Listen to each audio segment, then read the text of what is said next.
bareedaba hadeebi'u gaariidaba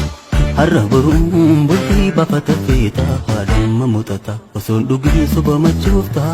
badde gowweetiya gowwoolee sirraa isi fofoole sobam fedhu dhugaan gala galatu sabaaf gala.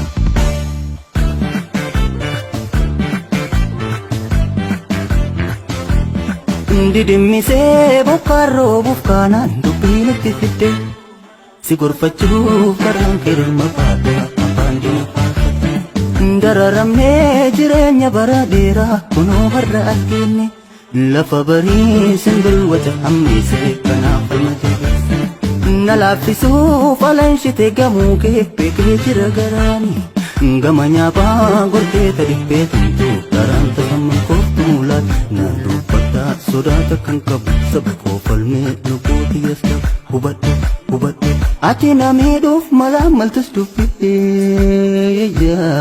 dhugaan saba koo humaa hunda qabdi laalaa deemsa jaarraa tokko falakkaa keessaa dhugaa dukkanni nyaanne gan qabu warree gamitti baafne dhalootarraan kan jenne yaa jallanni ilaalcha keetii safuun qabni rufeessa gochi kan kee buleetu gubee naman maleessa yoo wal jalaa jajalli ni hammaates dhugaa dukkanni nyaatu goota kumaa tamaatutu bareegee koosaanu dhagamatu yagantuu lubbuu qaaliin taphachaa namarii ofiin jechaa ya jallatoo riqichaa daandii gadhee figantuu digamuun kee hinaftu nama seeni wadaatti laane yalamii koo kuni hin taane galee farras lubbuun qabaatu bilisoomee jetti dhamaatu gonni kalee saban ganne horiif gamotti nirkanne kalee farras lubbuun qabaatu bilisoomee jetti dhamaatu